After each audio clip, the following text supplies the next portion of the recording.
Amen. Aussi, autre chose qu'ils disent, ne jugez pas.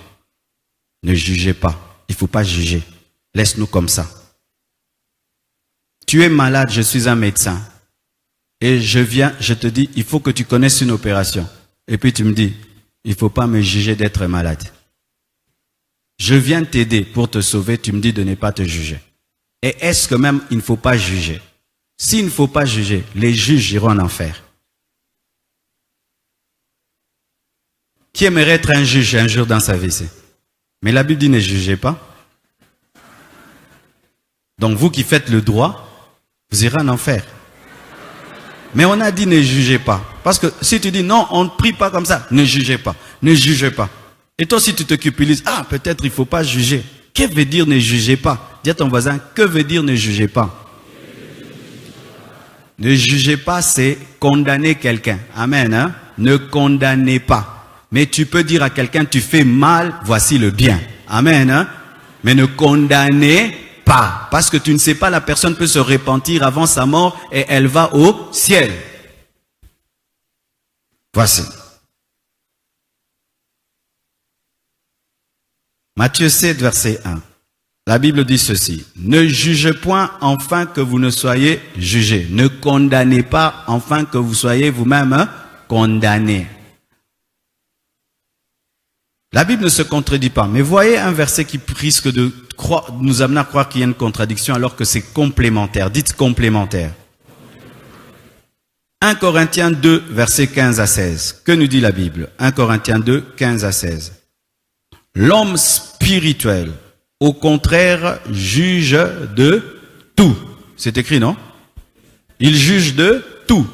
Et il n'est lui-même jugé par personne. Quand tu es spirituel, tu marches dans la crainte de Dieu, dans la sainteté, tu peux juger de tout. Tu peux dire à quelqu'un, ça c'est mal, ça c'est mal, ça c'est mal, ça c'est mal. Amen. Et qui est l'homme spirituel? C'est celui qui, avant d'enlever la paille dans l'œil de l'autre, a déjà enlevé la poutre dans son œil. Amen. Hein? Ça, c'est un homme spirituel. J'abandonne l'impudicité. Je peux te dire, l'impudicité, c'est mal. Je ne t'ai pas jugé. Amen. Hein? Mais je t'ai jugé dans le bon afin de te sauver. Amen. Car qui a connu la pensée du Seigneur pour l'instruire? Or, nous avons la pensée de Christ. Quelqu'un qui a la pensée de Christ, la connaissance de la volonté de Dieu peut juger celui qui ne connaît pas la volonté de Dieu. Jacques 2, verset 4. Jacques 2, verset 4. La Bible dit ceci. Ne faites-vous pas en vous-même une distinction et ne jugez-vous pas sous l'inspiration des pensées mauvaises. La Bible est contre ceux qui jugent sous l'emprise des pensées mauvaises. Mais quand tu juges sous la pensée de Christ, tu as le droit de juger. Dieu est contre les gens qui jugent selon l'inspiration des pensées mauvaises, mais pas contre ceux qui jugent selon la pensée de Christ. Quand nous prenons 1 Corinthiens 2, 15, ensemble avec Jacques 2, verset 4.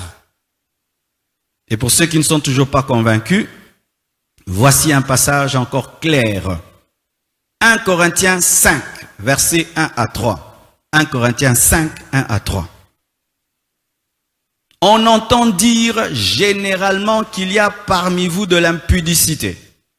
Et une impudicité telle qu'elle ne se rencontre pas même chez les païens. Quand il dit ça, il ne juge pas.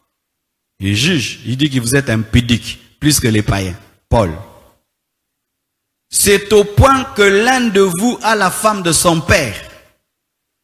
Et vous êtes enflé d'orgueil, et vous n'avez pas été plutôt dans l'affliction, afin que celui qui a commis cet acte fût ôté du milieu de vous.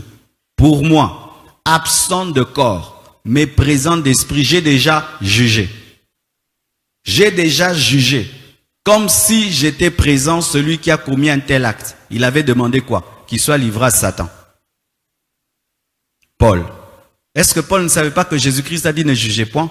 Mais il savait, mais il sait que quand Jésus disait, c'était ne condamnez pas, mais jugez selon la pensée de Christ. Amen. Je te vois prier devant une idole, j'ai le droit de te dire que c'est l'idolâtrie. Selon la pensée de Christ. Amen. Hein? Vous ne péchez pas quand vous le faites, vous sauvez vos frères. Si on ne nous avait pas dit ça, nous aujourd'hui on ne serait pas sauvés. Amen.